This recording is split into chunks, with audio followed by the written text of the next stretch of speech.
Good evening and welcome again to FabrianoInAcquarello 2021. We are here at the second evening appointment with the Fabriano artist Gabriele Mazzara from Fabriano. And before to start his storytelling about his art and about his artistic curriculum, we want to show you what Gabriele and I did yesterday about the gong concert. We wanted to share it with you last night, but we were so confused with the appointment with Uttam and the other artists that we forgot at the end. So we at the moment start with the recording of the gong concert done by execution done by a painting of myself and Gabriele Mazzara. Just wait a moment. Here it goes.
And this was done to remind you that any of you painting out of the vibration from the gong concert is very welcome. And this is the challenge dedicated to FabrianoInAcquarello 2021 collective paintings. And later on, we expect to see many paintings in the Facebook FabrianoInAcquarello group, so that all of us can be part of this, or the audience can be part of the challenge and can be part of the year event.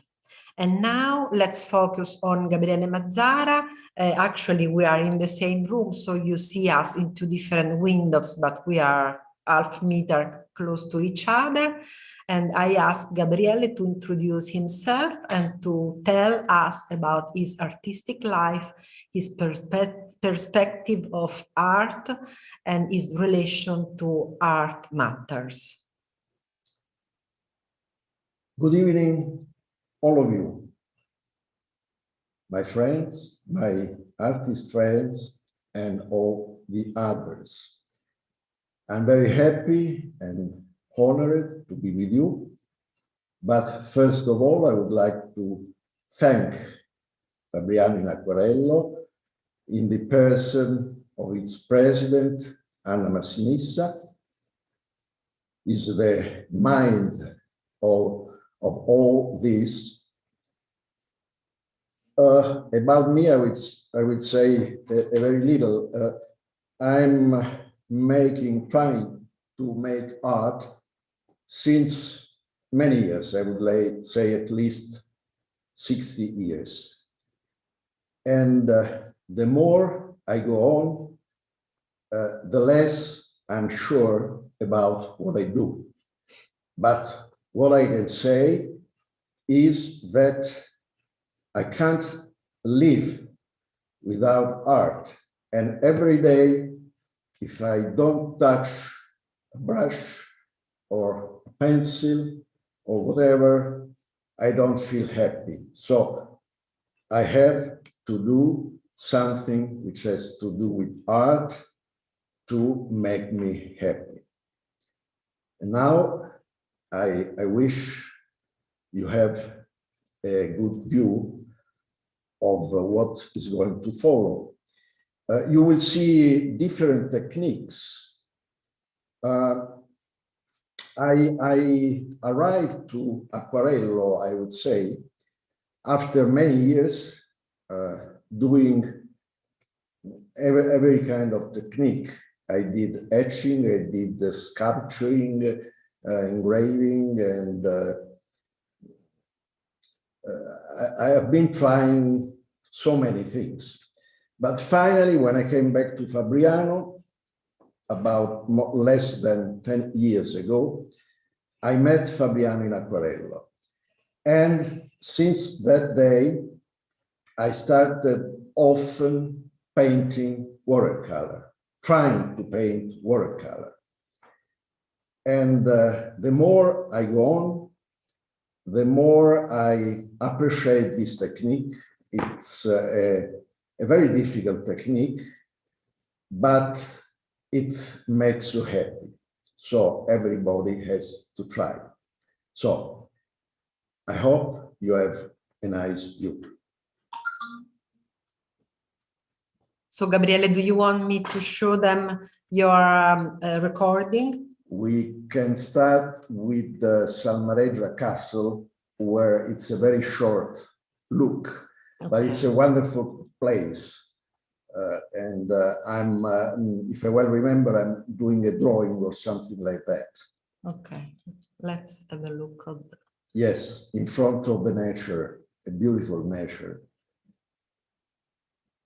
My friends, here is where we live. Anna and myself, we are lucky, I think, to live in these places. And I wish all of you can come here one day, sooner or later.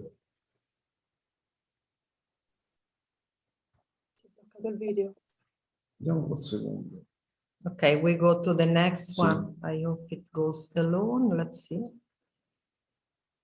No, it doesn't. So we go back. And we go with the second. What is this about? Questo l'hanno tolto. Va bene. This is about redstone. Now, this is a technique in which I mix redstone and watercolor. It's not a technique I saw very much around, and it's not a technique invented by myself, but it's a technique which was much used in the Renaissance by our Italian old masters as Leonardo, Michelangelo, Raffaello, Sansovino, Tiepolo, Tiziano, and so on, many of them. Studying the old masters, I was fascinated by this technique. And this is why I try to do it myself, to try myself. This is a very quick sketch. And then you use the same water, or is it clean water, and you use the pigments moving inside the water? Essentially, you use the same water, but you use watercolor in the same color of sanguinea. This means that you have different kinds of sanguinea, but the kind of sanguinea you're going to use in that case, then you imitate the color of sanguinea with watercolor. So you have water and pigment, and you try to have same color of sanguinea and the middle tones. Then sanguinea itself, when you put water on that, it shades a little bit. So it's a mix between the two means. Eventually, this is a very quick sketch, but in case you're doing something more complicated, you can or wait that everything gets dry, or eventually, if you are in a hurry, you use a foam. And then you work it over again and over again. But I would say that the less you work it, the fresher it is. So the less you work it, the freshness, the effect of, you see, now I'm working again with sanguinea over the watercolor. And you see that sanguinea spreads a little bit into the water. Because Gabriele, sanguinea is actually something like charcoal. Yes, yes. It's a very old mean, which was used by the masters, and it comes from a special stone, and you can buy pencils of different tones, but fundamentally the color is the one you see there. Then you have either some browns, you know, or different tones. Different pencils of different colors, but the main color is the one you see here. Mm-hmm. Now I'm working with a Chinese brush. I think it stopped. No, in my stopped talking. So I'm working again with the water here.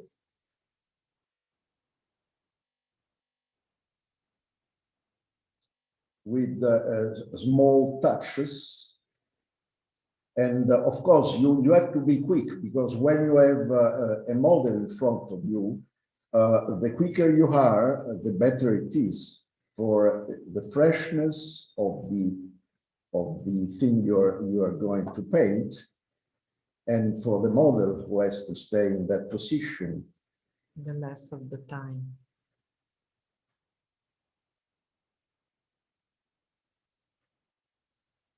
We are close to the end here. You see that in some parts, sanguinea is thicker. In other parts, it's less, depending on how you work it with brush. So at the end, you work with one color. I would say that it's a monochrome, but I like very much the effect that you have when you mix these two, this sanguinea and this watercolor.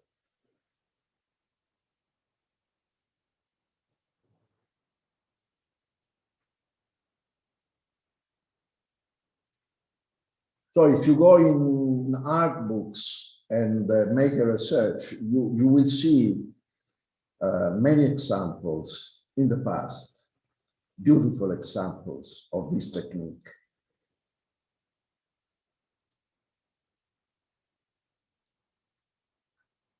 Gabriele, do you want to tell us how you started or how you decided to become an artist? It's a long story. When I was in the middle classes, I had to decide if to become an artist or to go on with the studies. And I decided to do both things. So actually what I did, I continued to study. I went to take a university degree, and I went on with art, 50%. So my life was divided actually in two parts. One part was dedicated to the study and then to the profession of architect in the foreign time, and the other half to the art. Then at the end, when I came to Fabriano and I was not working anymore as an architect, I could dedicate all my life to art. Do you want me to go on with the third video? Yes. Just wait a moment, Anna. Okay. Could you put in the first window Gabriele at first, so we can see Gabriele instead of you, and then you can go on with the No, video. wait a moment. I give you the camera so you can do yourself. You can pin up Gabriele. Pin Gabriele first. Thank you.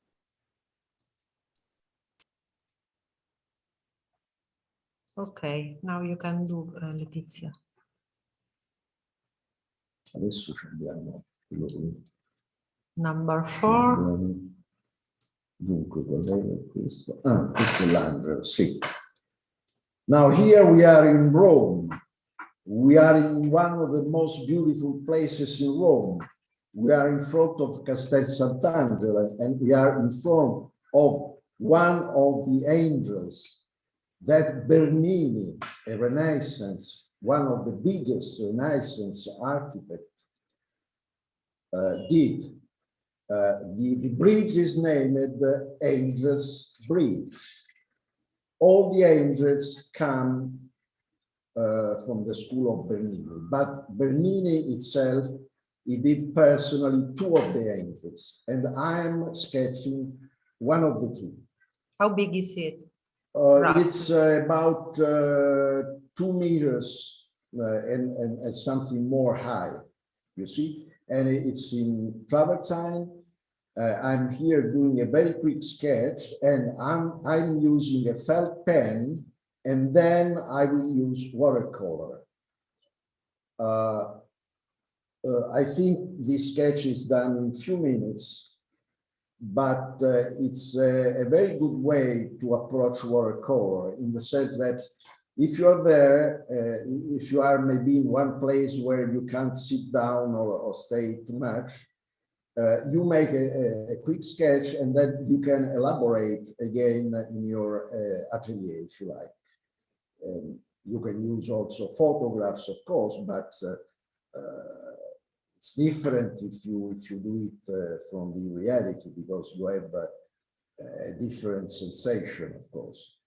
Now I'm using, you see, watercolor, which is inside a special pen, which has a small tank, and in the tank I put light gray watercolor, and I work over the sketch I did with a felt pen in different areas where the shadows are, and then again and again, when it's dry, you can again go over and have a deeper shade. Now we have the sound of a Red Cross, maybe COVID, because in that period we were not out of that.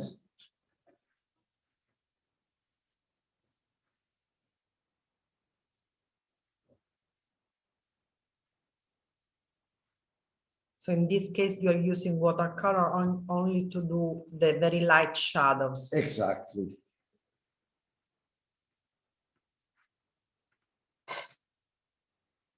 You see, these pens, all of you artists know them, of course, but I use them very often in these cases when you don't have to take all the material with you, and you can do something.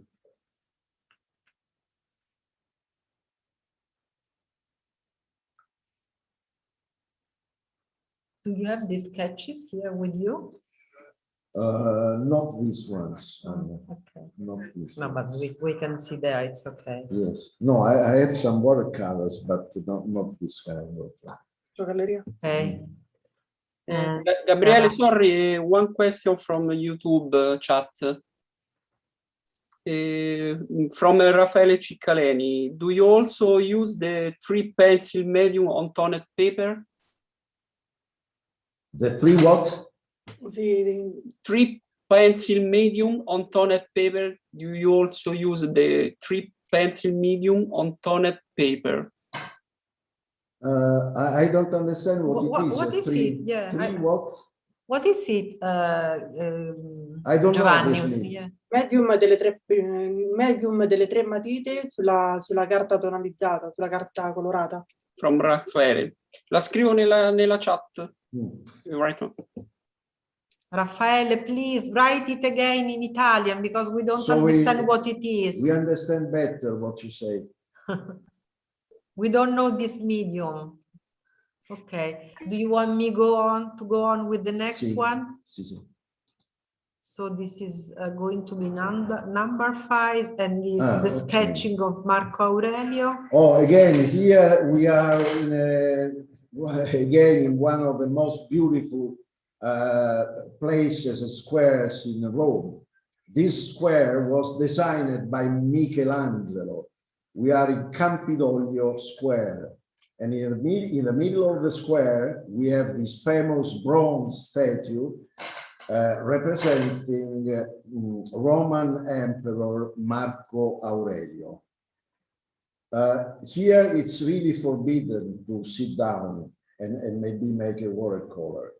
So in this case, the only way was to stay there, to stand by, stay with your book like I do, and do a quick sketch. This statue is really beautiful. It's one of the 3 most famous Roman bronze groups. But I will talk about this statue in the lecture which is going to follow, where I'm talking about the life of Leonardo Da Vinci. I will talk about this bronze statue. Here I'm using a carbon pencil, and I'm using even my fingers to give some effects where the shadows are. By the way, Leonardo Da Vinci was using so much his fingers, you know, with sanguinea to give these effects.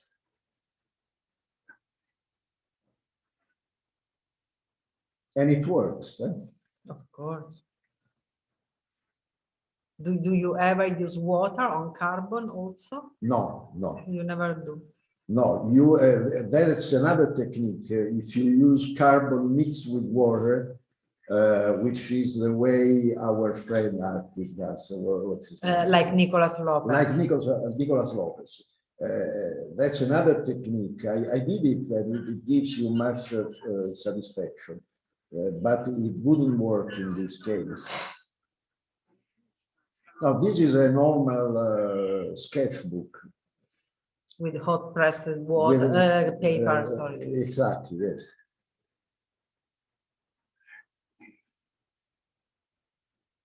You know, the design of this, as I told you, the design of this square was by Michelangelo, and in the floor of the square is this big star, which was designed by Michelangelo, but he never saw it because it was done after his death on his design. But unfortunately, he couldn't see it. So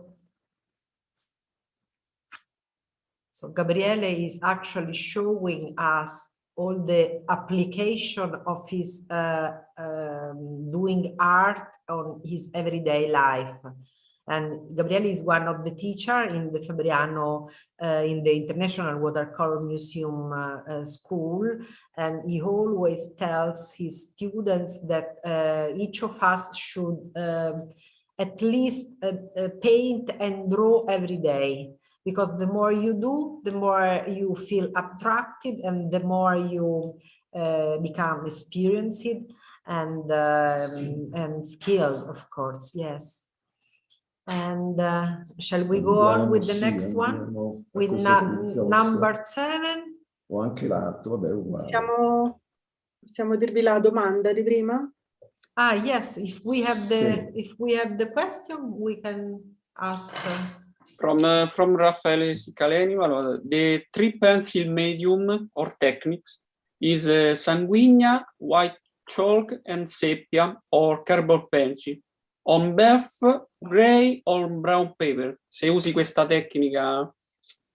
Sometimes I use it mainly on white paper, but in other cases I use it on gray paper or brown paper.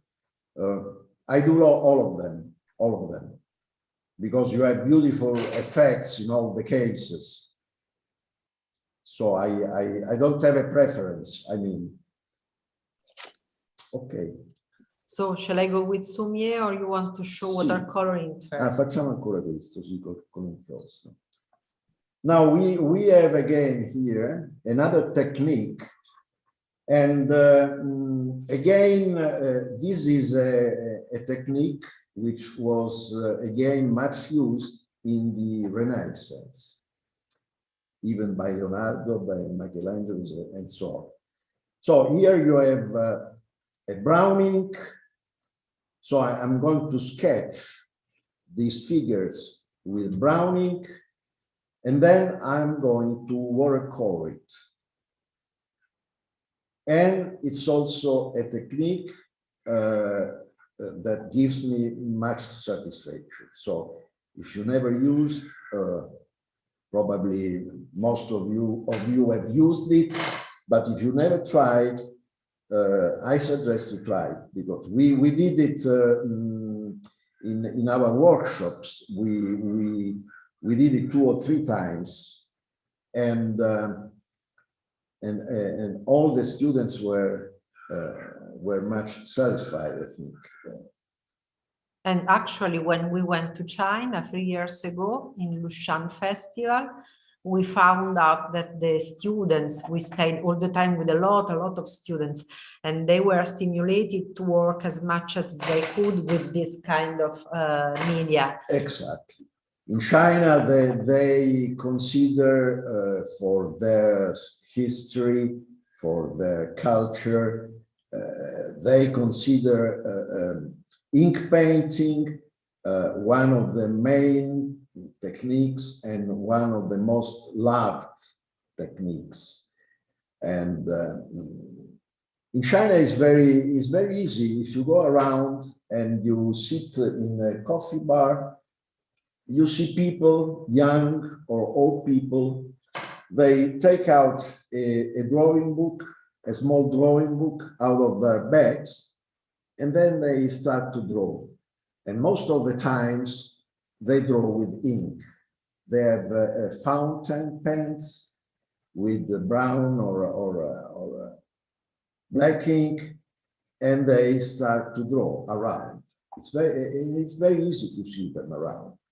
This means, for me, we have talked a lot with Anna about this. This means that in their schools, they give much importance to art, much more than we do in our schools. And you see children sitting down, sometimes with their teacher in the gardens, all around, children of 6, 7 years, drawing, looking at the nature, at the trees, and drawing. And this is very, very beautiful. And then you see also old people doing the same thing. Well, Chinese, they love very much pen ink drawing, and they have really big masters in this technique. And the first time we met a Chinese delegation here in Fabriano, invited by Anna, they came in my atelier and they saw watercolors, they saw acrylics, they saw oil, they saw sculptures. And then in a corner, there was an ink drawing. And they went there and they wanted to see all my ink drawings.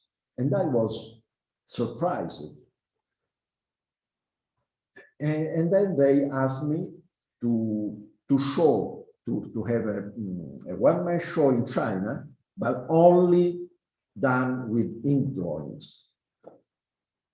And so, and then they asked me to do 50 ink drawings. And we're going to see tomorrow. Tomorrow we have a meeting with Tang Liang. Exactly. And Didier Brott is going to interview him about the organization of those exhibitions he did in China. And one is Gabriele Mazzara exhibition. Exactly. So tomorrow you will see the master who organized the show. He is one of the main ink drawing masters in China. He's considered one of the main.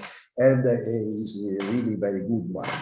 Then we had a sort of exchange between China and Italy, and Anna invited Master Tang here in Fabriano to have a show of his drawing. And then he had also a leaf show in a 10 meters long paper. And he did an ink drawing day by day, and in 1 week he filled the 10 meters long paper with a huge ink drawing. Shall I go with the next yes. movie? Here it is, about Sumi-e. Now, this is another technique many of you know, and it's named Sumi-e, and it's a Japanese technique. And in this case, I am painting on a sheet of rice paper. You know, the rice paper is a special paper. They build they do in Japan and in China mainly. It's done mainly with the leaves of sandal tree mixed with other things, and they have the capability of doing by hand sheets of rice paper up to 12 meters long.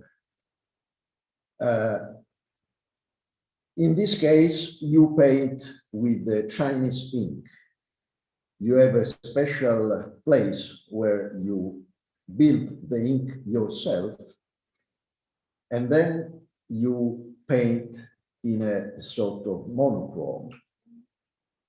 It's a very quick way of painting, and this painting has much to do with Taoism, which, as you know, it's philosophy.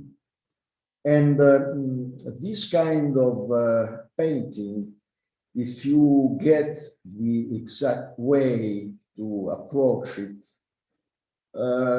gives you a sort of relaxation, because you don't mind so much to make a beautiful painting, but you paint with your heart.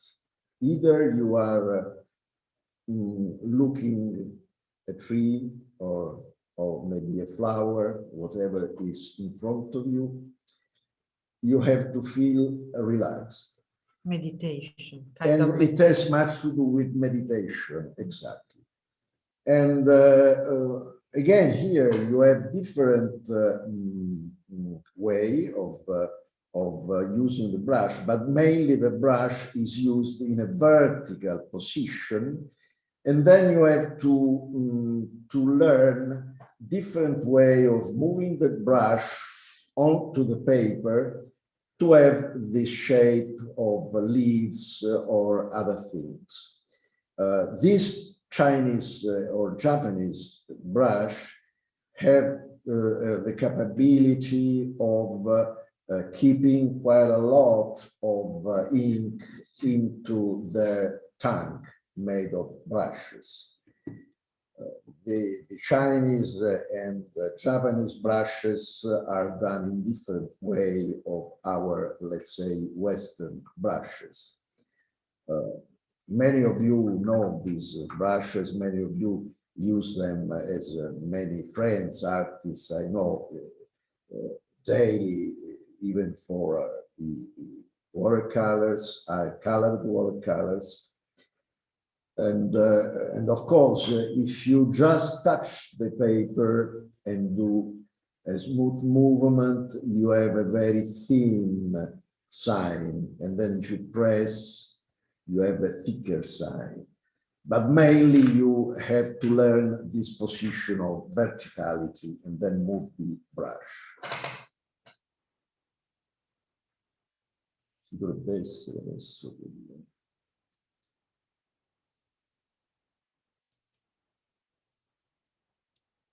And now we go with number 8. And so we start talking about what Gabriele likes. Questo l'abbiamo finiti tutti, no? So sì, allora c'è il, now we show you what Gabriele loves a lot, and he's very fond. We all are actually in Italy, and as art player, we are all fond of Leonardo da Vinci. So please, shall I go on, or you want to introduce first? You know, I think Leonardo da Vinci is well known all over the world by of course by all our artist friends. So I'm telling some stories about it. There is a lot to say, but I'm just telling 2 stories. So I go? Sì. Gabriele Mazzara, and Sente.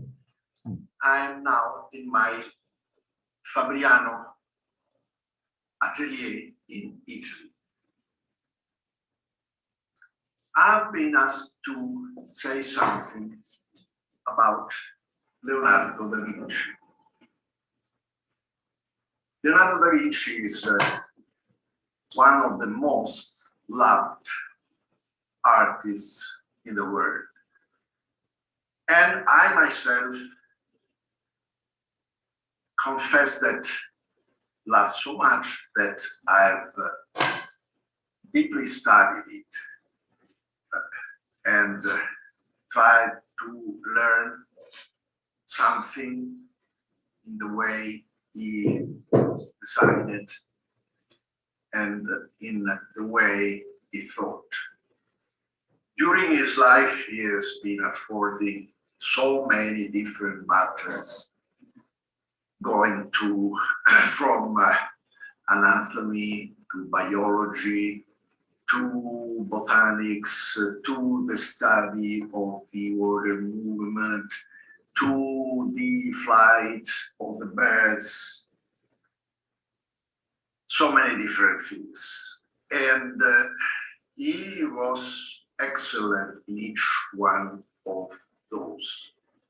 And the historians say that in no other time there was a man, we are in the Italian Renaissance period, in no other time any man could afford so many martyrs. There are no other examples. One of the martyrs, Leonardo, was an excellent, was undoubtedly the art And as you well know,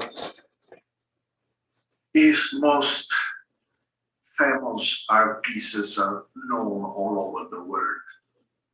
I'm talking, for example, about La Gioconda, which is kept in Louvre Museum, and lucky is who had the possibility to see in the reality. Leonardo didn't pay so much. We don't have so many pieces painted by Leonardo. Leonardo didn't consider a painting finished. Maybe he left it for a long time, and then he took it again, and then he retouched again, and then and so, because he was very precise, very meticulous, and he was never satisfied of the work he was doing at the very end. Now, you know, it's hard to say about Leonardo, to touch all the branches he had been studying. I have been studying his drawing, as I told you, very deeply, and the drawings are one of the things I like more of all the things he did.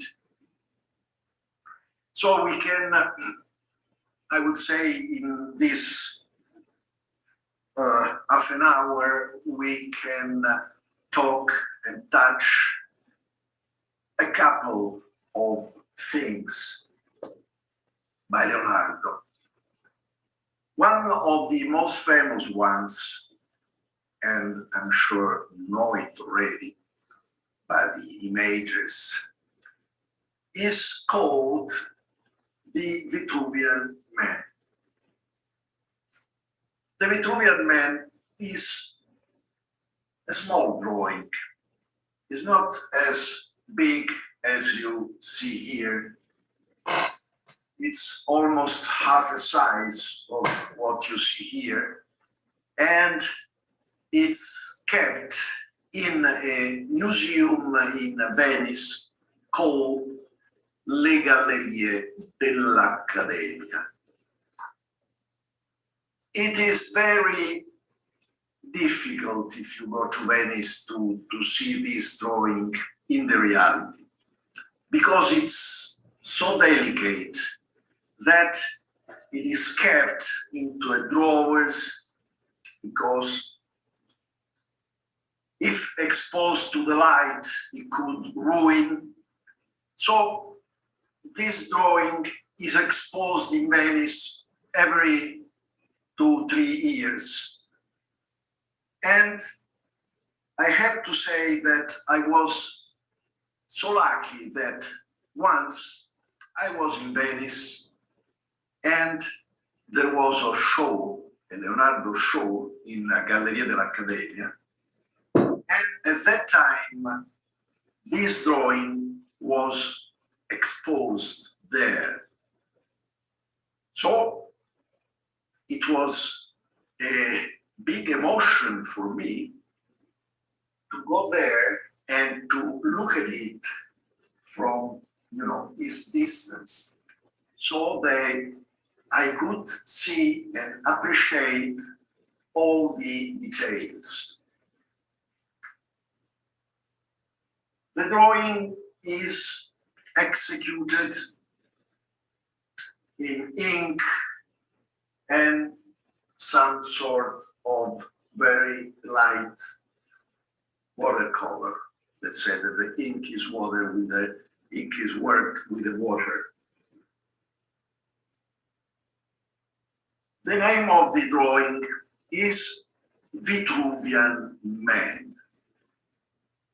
Vitruvius was a famous Roman architect who wrote some books, some theory books, architectural theory books, and was trying to find a correspondence between the man and designing buildings, so that the design of a man, which is harmonious because created by God, could be applied in some way to find the right proportions to design a building. And so Vitruvian Man, of which we have some drawings that I saw that day in the Galleria dell'Accademia of Venice, they were exposed here as the Leonardo one. But Leonardo studied the Vitruvian Man of Vitruvio, but he went on. And as Leonardo was used to study dead bodies, because he was deeply studying anatomy, as you know, and we have beautiful drawings of anatomy, of man anatomy by Leonardo. He used to integrate, he used to cut dead bodies, to measure, to study. And so Leonardo elaborated his own man with his own proportions. So I think it would be more proper to call this man not Leonardo Vitruvian Man, but Leonardo Man, because Vitruvius now is not here anymore, but here there is only the hand and the mind and the measures done by Leonardo. The figure of this man is designed into a circle, as you can see, and a square. Each one of those figures, circle and square, represent one the earth, the other one the sky, and the center of the circle is exactly where the umbilicus of this man is. Then we have the square, and we have to observe that the center of the square is not the same as the center of the circle, because the center of the square, that is where the two diagonals meet, is positioned where the reproduction area is situated. We can mainly see that if we consider the height of the figure, it is harmoniously divided into 4 different main parts. 1, 2, 3, 4.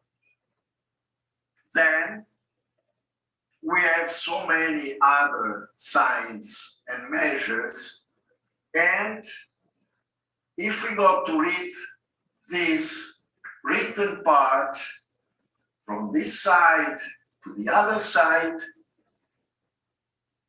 we can read how Leonardo was calculating all the proportions. As you know, Leonardo was writing not from the left-hand side to the right, but reverse.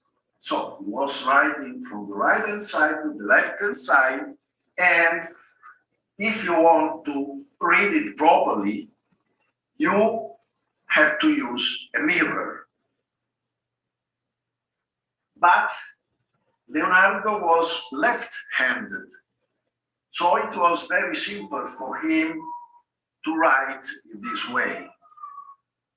Also myself, I am left-handed, and I can easily write from the right-hand side to the left-hand side. So it's quite, I would say it's quite normal for people who are left-handed by nature. Well, in this drawing, Leonardo was thinking of the man as the center of the universe. And at that time, we are in the Italian Renaissance time. This was the thought of the humanism, let's say, of the humanism philosophy. Okay, now what I can say is to study deeply this drawing. If you like, you can find it in Google research and study it deeper, because there is a lot to learn. Now, let's go to the second story.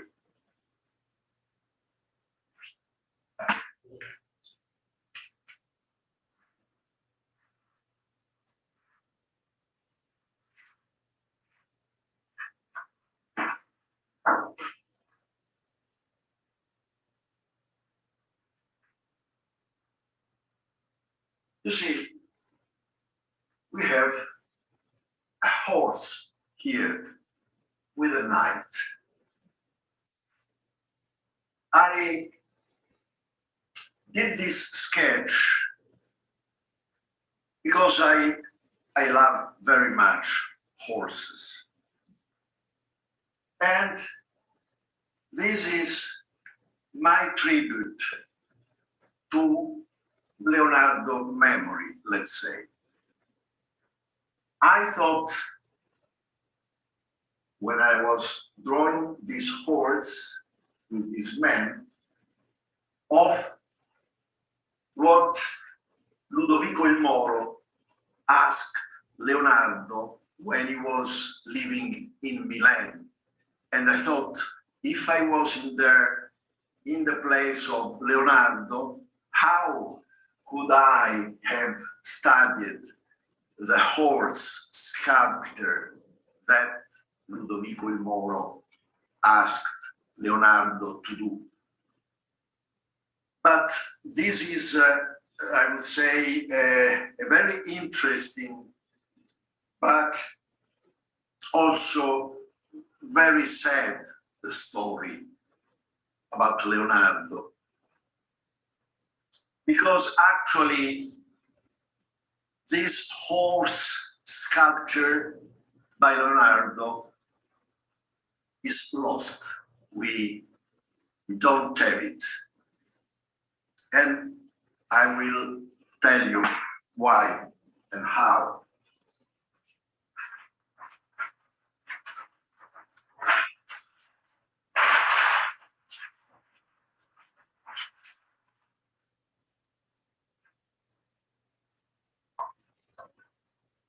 You know, at that time, during the Italian Renaissance, all our big famous Italian masters were working in the different parts of Italy, each one of those in a different court.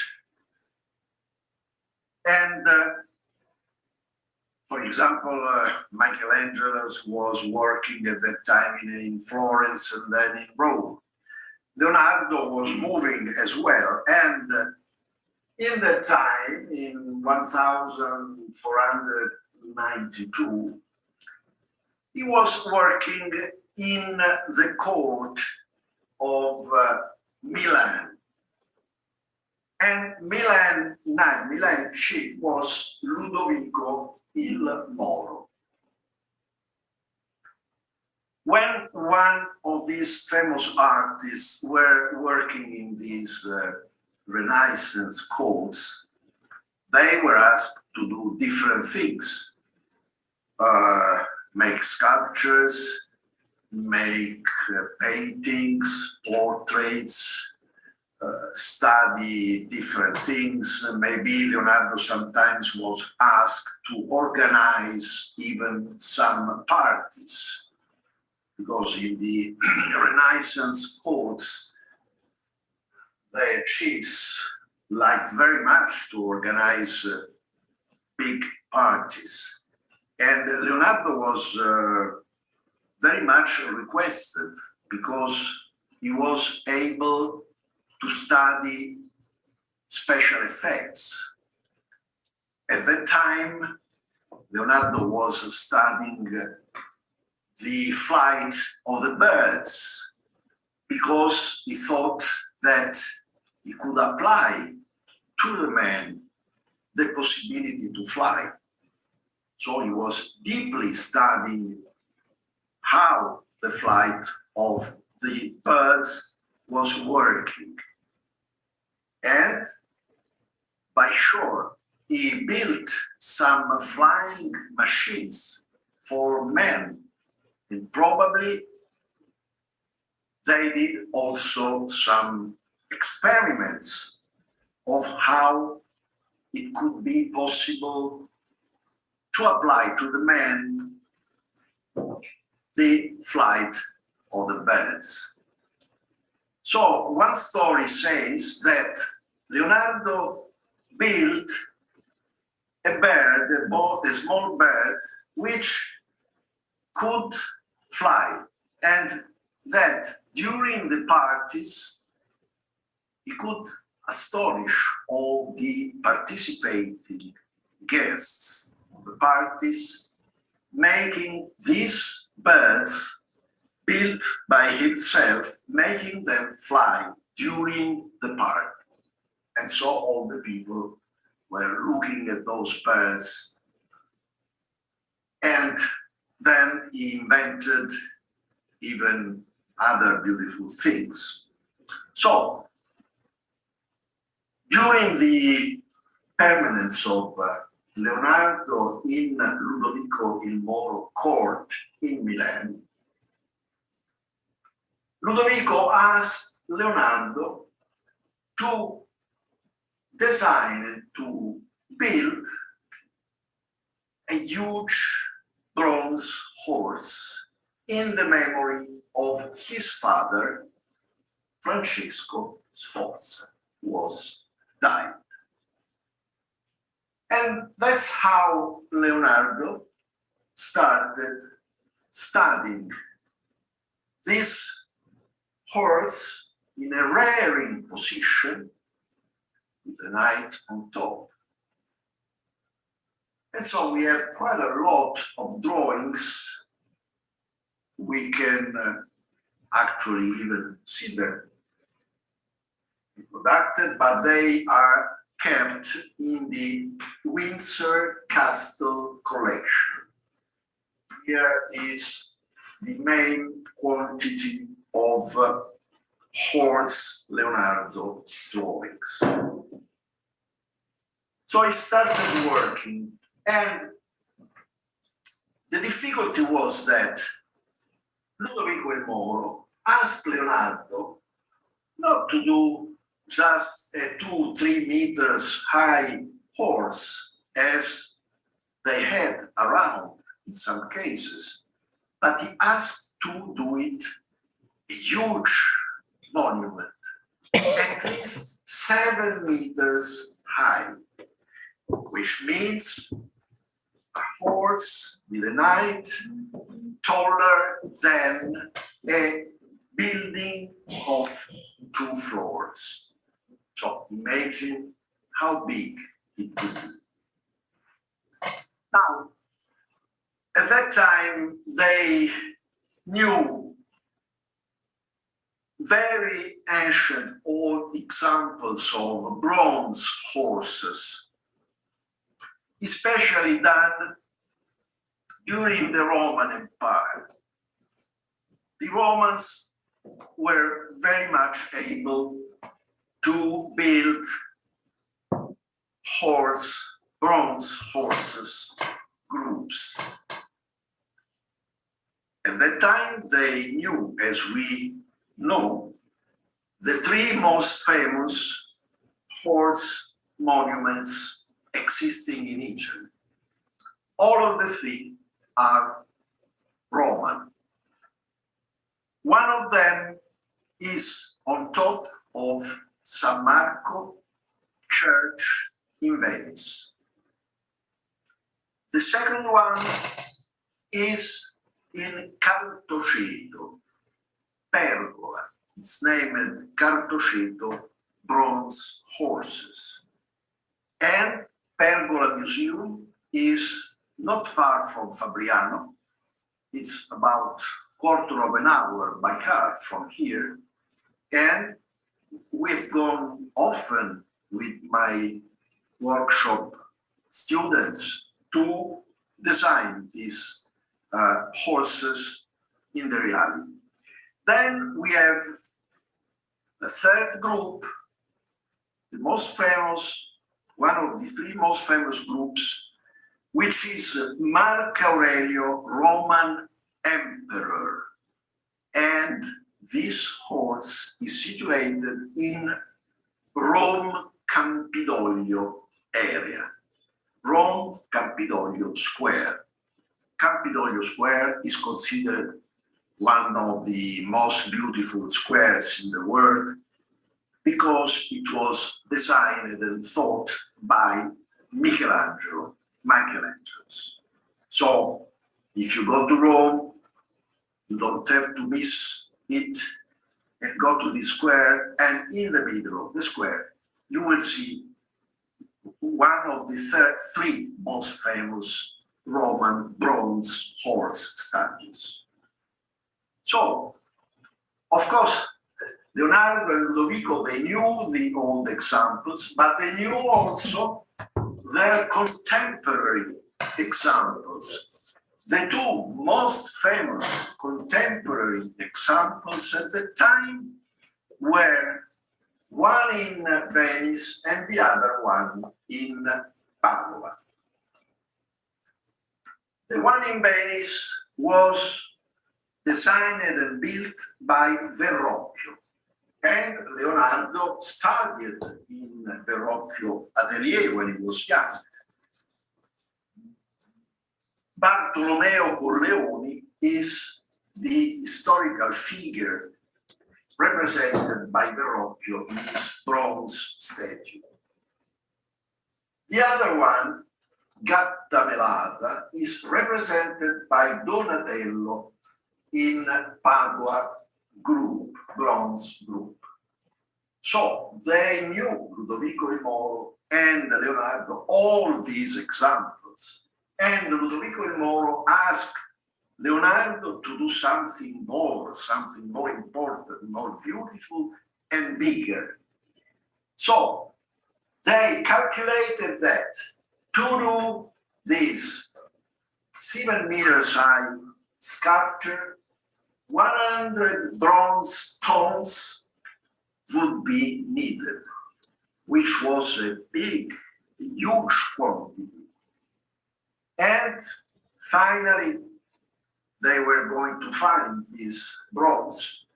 But then at the very end, it was not possible to have it because it was used to build weapons, bronze weapons. So there were a lot of difficulties. In any case, before doing the bronze statue, it was needed to make a clay model. And this clay model, 7 meters high, so probably it was done of different parts assembled together, was done. And it was positioned in the castle, Sforzesco castle of Ludovico il Moro family in Milan. And now it comes the sad part of the story. In 1499, the French army invaded Milan. And the French army went into the castle, went into the courtyard of the castle, where the clay model of Leonardo was. And they didn't respect it, but destroyed it with their arrows, just like a game. So the clay model was completely destroyed, and we don't know how it was. We only can see the drawings. So it's a pity. We don't have any sculptures by Leonardo. Also, if he did, then probably not only this, but probably other ones. But we don't have.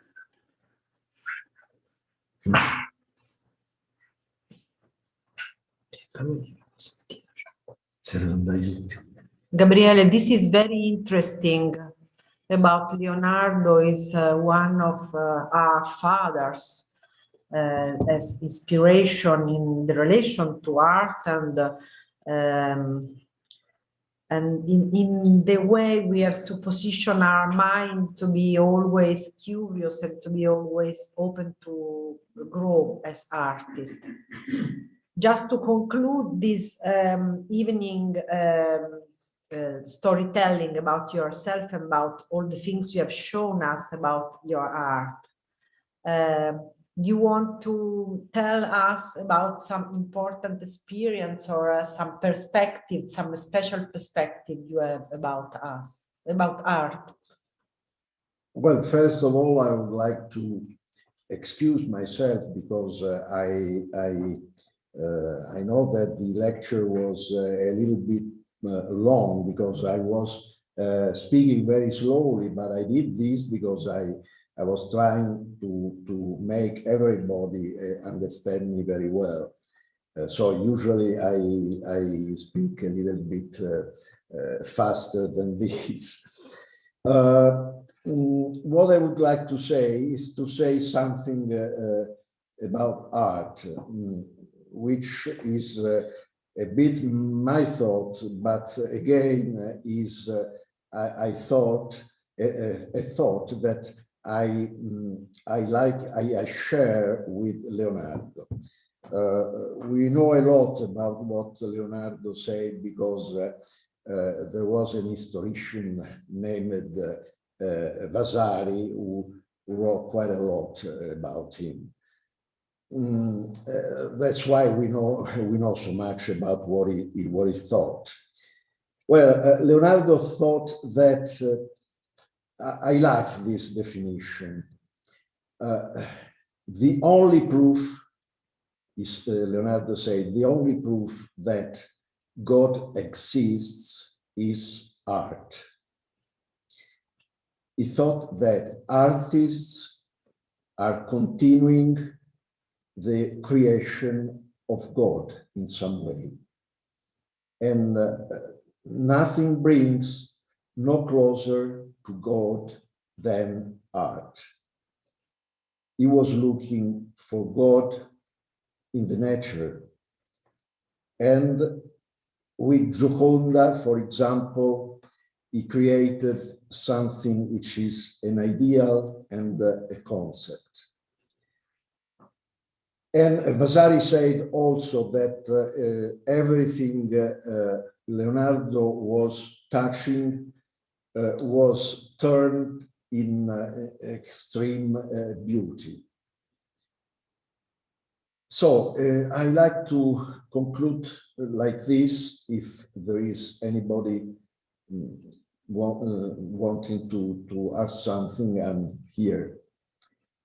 I thank you for your patience Attention. and attention. And we thank you for your perspective and for the storytelling you told us and the lecture. So we conclude this very long second day, and we wait for you tomorrow again for our third days with a lot of new meetings and very interesting people and very interesting artists. See you tomorrow. See you tomorrow. Bye-bye. Good night.